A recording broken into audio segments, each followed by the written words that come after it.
अस्सलाम वालेकुम and welcome back to my channel. आज मैं बात करना चाहती हूँ निकाहनामा के बारे में based on my personal experience. सबसे पहली चीज़ जो हमने याद रखनी है वो ये है कि आपका निकाहनामा आपके लिए है। It is for you to read, for you to understand, for you to fill and then for you to sign. I know so many women who see the निकाहनामा for the first time जब वो sign कर रही होती है and they से हमें तो पढ़ने का भी मौका नहीं मिला। Of course at that point you are so nervous, it is impossible to expect कि 4 लोग मेरे इर्द गिर्द वेट करें और अब मैं बैठ के पूरा निकाहनामा पढ़ूंगी। And then if there is a clause that you think was incorrectly crossed out, at that point it's already too late in most cases to say anything. So this is all things that you need to know about and do before the actual nikah. तो मैं अपने निकाह से तकरीबन 10 दिन पहले, that is when I read the nikahnama form for the first time. मुझे नहीं पता था कि इतना डिटेल डॉक्यूमेंट होता है, इसमें इतनी ज़्यादा क्लॉजेज होती हैं and there is so much that one needs to think about before actually signing the form. Form Urdu में भी अवेलेबल होता है, इंग्लिश में भी, आप दोनों ज़बानों में फिल कर सकते हैं जो आपको आसानी लगे। मेरे पास 4-5 ब्लैंक कॉपीज़ थी निकाहनामा की। I went through them, I slept on it, I thought कि मुझे कहाँ पे क्या चीज़ लिखनी है इनफैक्ट। और फिर मैंने पेंसिल से निकाहनामा फिल करना शुरू किया। Now as a woman there are 3 main things that I feel you should really consider when it comes to your nikahnama. The first is the right to divorce. Now, I am not a legal expert, so this is just based on my understanding of my own nikahnaama, that the right to divorce in Islam is given to the husband and he can actually delegate that right to the wife, which means that you can also initiate a divorce. I know divorce का topic थोड़ा tricky होता है. No one wants to go into a marriage thinking, what about a divorce? But this is a reality. I would imagine most people get married because they really want to be married to this person, but the reality is you never know where life may take you, and it's always better to be prepared for the worst. So in my personal opinion, as a woman, you should take the right to divorce. If you have a different opinion, that is fine, but if you do feel that you should have the right to divorce, that is something जो आपका हक है. But if you also feel that you should have a right to divorce, I don't think इसमें कोई गलत बात है. मैंने बहुत दफ़ा सुना है कि निकाहनामा पर पहले से ये क्लॉज ब्लैकआउट की गई होती है। जब आपको ब्लैंक फॉर्म मिलता है तो उस पर ये क्लॉज बिल्कुल भी ब्लैकआउट नहीं होती।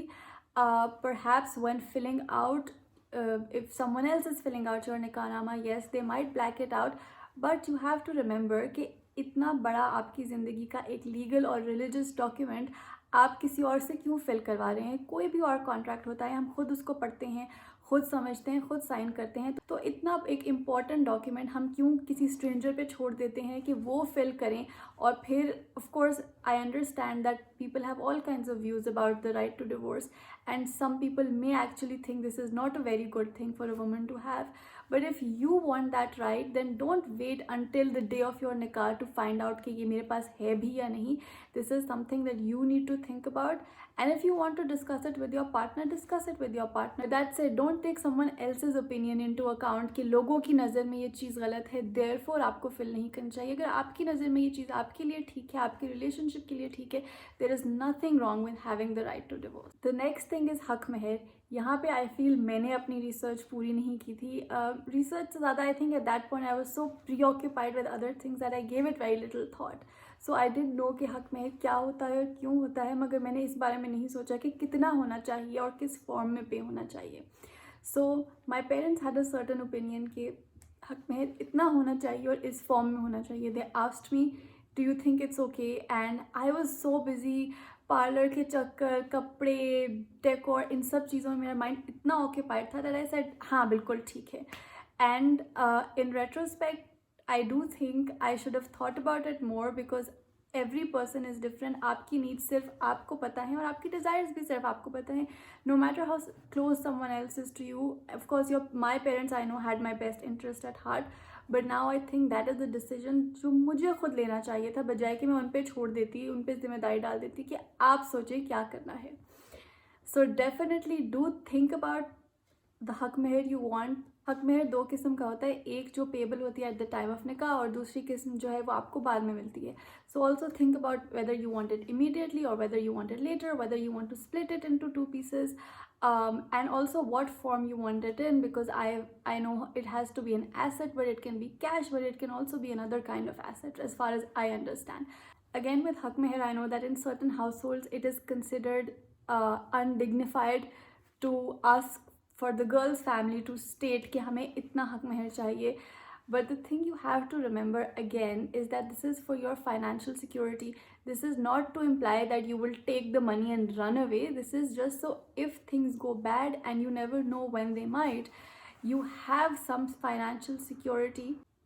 And I think also आदमियों की families भी को ये realize करना चाहिए कि if a girl or her family is asking for a certain amount of hak meher or paid at a certain time, it's not because they want to take the money and run away. It's just because they want to secure their daughter's financial future, which is something that is so important in a country where so many women are actually financially dependent on their husbands.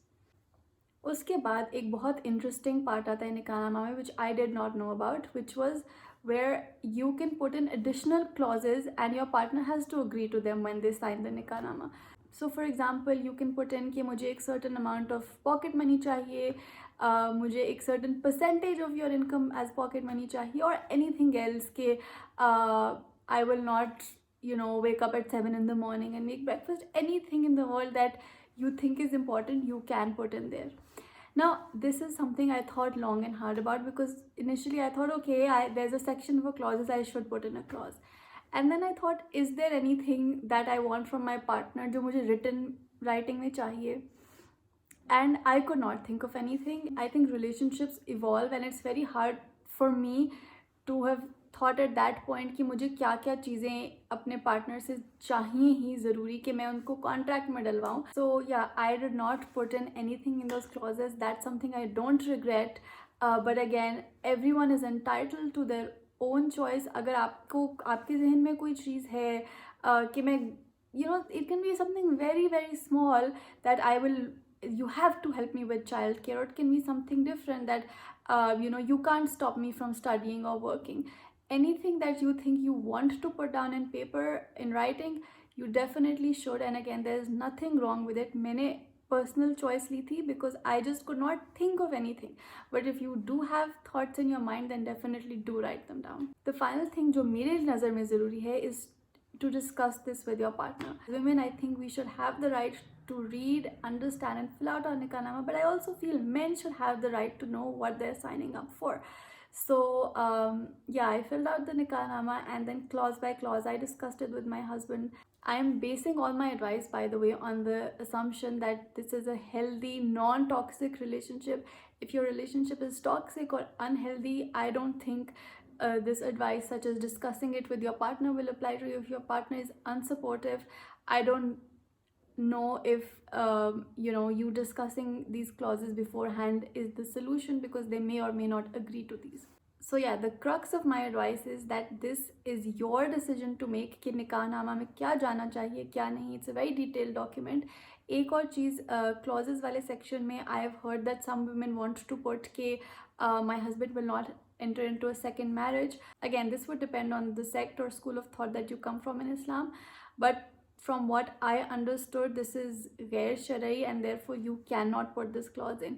Anyway, I had not thought of putting this in, but in case that's a clause you're considering, it's a good idea कि आप पहले religious scholar से consult कर लें जिनको आप follow या trust करते हैं कि क्या ये clause मैं निकाहनामा में डाल भी सकती हूँ या नहीं.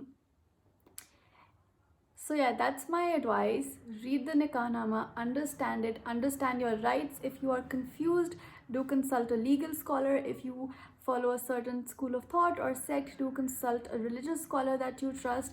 And also elders in your family, ask them for advice. और लोग जिनके recently निकाह हुआ है, ask them for advice कि आपने क्या clause डाली, what do you think I should do. But ultimately the decision you make कि इसमें क्या जाना है और कैसे fill होना है, that should be yours. हम बहुत से फैसले ज़िंदगी में दूसरों पे छोड़ देते हैं, but ये एक फैसला है जो आपको दूसरों पे नहीं छोड़ना चाहिए.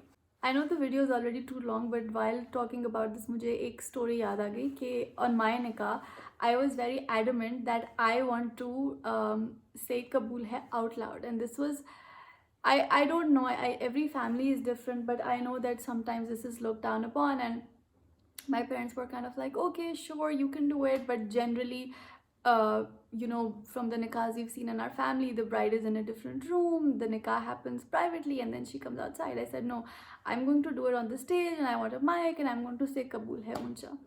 So I took a stand for it, and my family was like, okay, fine, do whatever you want. 2 days before my nikah, I started losing my voice.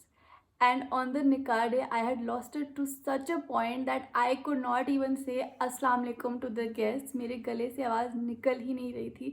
And it was so funny because my dad ended up having to say Kabul hai on my behalf. And I just thought that was so funny that I'd made such a fuss about it. I do still think it was an important stand for me to take, but it was so funny that it didn't even end up happening because मेरे गले से actually में बिल्कुल भी आवाज़ नहीं निकल रही थी. So yeah, the point of the story is no matter how much you plan and prepare for the nikah day, there will be some things that go differently, but the one thing that you can take complete control of is your nikah nama, so please do that.